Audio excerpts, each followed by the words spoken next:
और ये रीडिंग है 13 दिसंबर से लेके 19 दिसंबर तक की। तो चलिए देखते हैं आपके लिए क्या मैसेजेस है इस वीक में और आप क्या एक्सपेक्ट कर सकते हैं अपनी लव लाइफ में। Messages for Virgo's.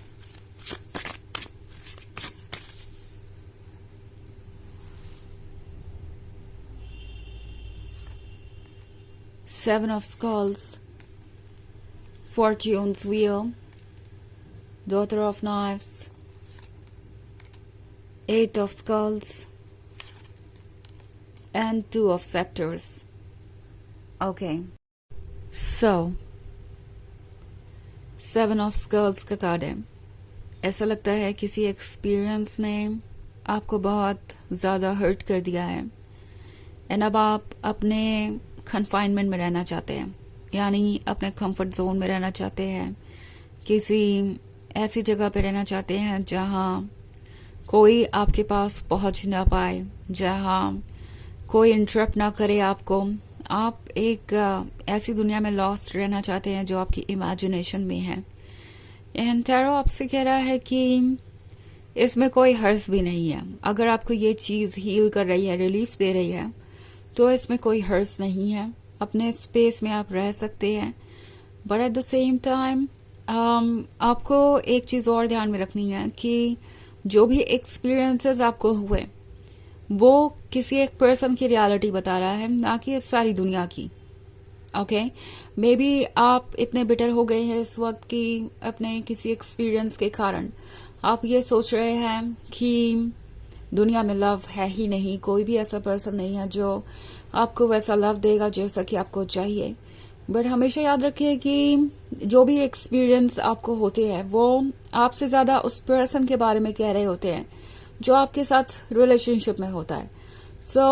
हो सकता है कि आप किसी सिचुएशन में स्टक थे और इस पर्सन ने आपको बहुत हर्ट किया है, इतना हर्ट किया है कि अब आप प्रिपेयर्ड भी नहीं हैं आगे बढ़ने के लिए। बट एनीवेज, अपना टाइम लीजिए, खुद को हील कीजिए एंड एक बात को कभी मत भूलिए, वो ये कि वक्त सबसे बलवान है। यानी फॉर्च्यून्स व्हील आपसे कह रहा है कि वक्त के साथ चीजें बदलेंगी और आप उस पर्सन से मिलेंगे जो आपके काबिल है, जिसके काबिल आप हैं, और चीजें इंटरेस्टिंग होंगी। ये एक्चुअली एक ऐसा फेज है जहां आप प्रिपेयर हो रहे हैं उस पर्सन के लिए जो आपके लाइफ में आने वाला है, और कहीं ना कहीं वो पर्सन भी प्रिपेयर हो रहा है आपके लिए। जब सही टाइम आएगा तो आप डेफिनेटली आगे बढ़ेंगे। ऑल्सो डॉटर ऑफ नाइफ्स का कार्ड है, तो डॉटर ऑफ नाइफ्स आपसे कह रहा है कि अपने पास्ट को सिर्फ लेसन वाले हिस्से तक ही याद रखने की आपको आवश्यकता है। इट्स लाइक जो कुछ भी हुआ वो सिर्फ इसलिए हुआ क्योंकि आपको कुछ चीजें लर्न करनी थी। मे बी आप एक कार्मिक रिलेशनशिप में थे जिसमें आपने बहुत सफर किया, आप कॉम्प्रोमाइजेस और एडजस्टमेंट करते गए, मगर आप बार बार हर्ट हो रहे थे। ये कार्मिक रिलेशनशिप वक्त के साथ ओवर हो गया और इसका जो भी लेसन था, जो भी पर्पस था, वो पूरा हो चुका है। अब आपको बस उस लेसन को याद रखना है। आगे फ्यूचर में कोई भी डिसीजन लेने से पहले इन चीजों को लेकर अपने आप को जज करने की या अपने फ्यूचर को जज करने की आपको जरूरत नहीं है। इट्स लाइक कि अगर ये रिलेशनशिप वर्क नहीं कर रहा तो फिर मेरे लाइफ में कुछ भी इंटरेस्टिंग नहीं होगा। अगर ये रिलेशनशिप फेल हो गया तो कुछ भी अच्छा नहीं होगा आपकी लाइफ में। आपकी लाइफ बिल्कुल बोरिंग हो जाएगी, ये लवलेस रहेगी और दुनिया में शायद हर रिलेशनशिप का यही हाल होता होगा। आपको ऐसा ही पर्सन मिलेगा। ये सारी बातें आपके मन में हो सकती है बिकॉज जिस सिचुएशन से आप गुजरे हैं उस सिचुएशन में ऐसा रिएक्ट करना नॉर्मल है और ये फीलिंग्स आपके मन में कुछ समय तक रह सकती हैं। बट टैरो आपसे यही कह रहा है कि आप अपने रियलिटी को बदल सकते हैं, क्योंकि डॉटर ऑफ नाइफ्स के बाद एट ऑफ स्कल्स का कार्ड है। तो ये कार्ड आपसे कह रहा है कि मजिशियन आप है, मैजिक आपके हाथों में है और आप चाहे तो अपनी लाइफ में वो सब कुछ अट्रैक्ट कर सकते हैं जो आपके लिए है। इन ऑब्स्टेकल से आप सीख सकते हैं, लेसन ले सकते हैं, मगर इन ऑब्स्टेकल्स को खुद को रोकने मत दीजिए, गिव अप मत कीजिए। इन ऑब्स्टेकल्स को साइड में रखकर जब आप आगे बढ़ेंगे तो आपको पता चलेगा कि लाइफ में कितना कुछ इंटरेस्टिंग भी हो सकता है। और फिर अगला ही कार्ड है टू ऑफ सेप्टर्स का। टू ऑफ सेप्टर्स आपसे कह रहा है कि फिलहाल जो भी स्ट्रगल कर रहे हैं आप मेंटल लेवल पे, वो टफ तो है बट इम्पॉसिबल नहीं है। ओके, सो ये एक ऐसी जर्नी के बारे में है जो आपके पेशेंस को टेस्ट करेगी, इनके पेशेंस को टेस्ट करेगी। एंड जैसा कि मैंने कहा ये कार्मिक रिलेशनशिप हो सकता है, बट एनीवेज यूनिवर्स आपको वही चैलेंजेस देता है जिसे आप हैंडल कर सके। सो आपको स्ट्रेंथ भी मिलेगी यूनिवर्स से। एंड टू ऑफ सेप्टर्स आपसे कह रहा है कि कुछ समय उन लोगों के साथ भी बिताइए जो आप में इंटरेस्ट लेते हैं। इट्स लाइक आप बहुत कट ऑफ हो सकते हैं दूसरों से, एंड आप वैसे अगर अच्छा फील कर रहे हैं तो डेफिनेटली आप वही कीजिए अपने लिए। आफ्टर ऑल ये आप ही जानते हैं कि आपके लिए अच्छा क्या है। बट ऐसे बहुत सारे लोग हैं जो आपसे प्यार करते हैं। अगर इस पर्सन ने आपके अंदर ये फीलिंग इंस्टिल कर दी है या आपको ये भरोसा दिलाया है कि कोई आपको प्यार नहीं करेगा या कोई आप में इंटरेस्ट नहीं लेगा या कोई भी पॉजिटिव नहीं है, तो ये चीज सच नहीं है। ओके, टैरो आपसे कह रहा है कि बहुत सारे ऐसे लोग हैं जो आप पे दिलचस्पी लेंगे और जो कि आप में इंटरेस्टेड है।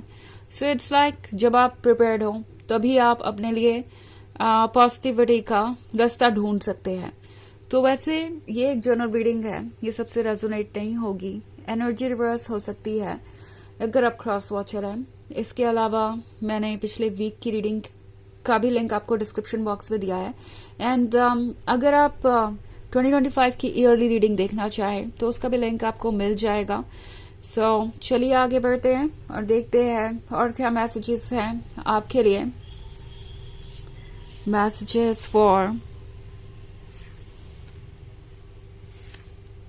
वर्कोस, ace of knives, 5 of skulls, 5 of scepters, 4 of skulls, and 7 of scepters. Okay. So, Ace of Knives silence को दर्शा रहा है, वो साइलेंस जो आपके लिए बहुत टफ रहा है। ऑल्सो 5 of Skulls का कार्ड है, तो मे बी आप एक थर्ड पार्टी वाली सिचुएशन में रह चुके हैं। इस पर्सन ने आपको चीट किया हो सकता है, अपने कमिटमेंट को तोड़ा हो सकता है, एंड आप कब से रेड फ्लैग्स इग्नोर करके इस रिलेशनशिप में थे और आप अब ड्रेन्ड है, तो आपका ऐसा फील करना बहुत नेचुरल है। बट 5 of Scepters आपसे कह रहा है कि चाहे जो भी हो, आप अगर स्ट्रेंथ दिखाएं तो आप किसी भी सिचुएशन से बाहर आ सकते हैं। इनफैक्ट अगला ही कार्ड 7 of Scepters का है, तो ये एक बहुत इंटरेस्टिंग चीज है।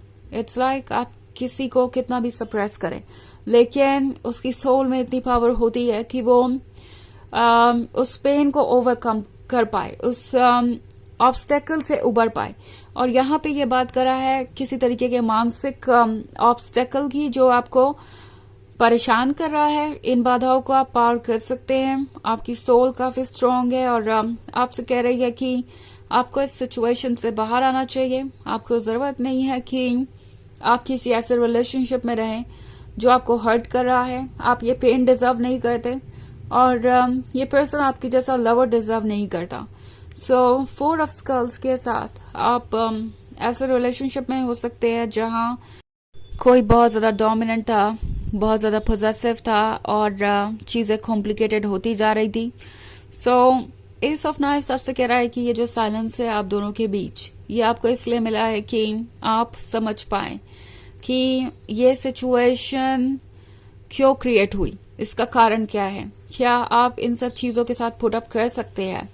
ये सारे सवाल आपको फिगर आउट करने हैं और एक बार अगर ये हो गया तो आप पहले से बेहतर महसूस करेंगे और अपना रास्ता भी ढूंढ लेंगे। तो चलिए देखते हैं आपके लिए ऑरेकल मैसेज क्या है।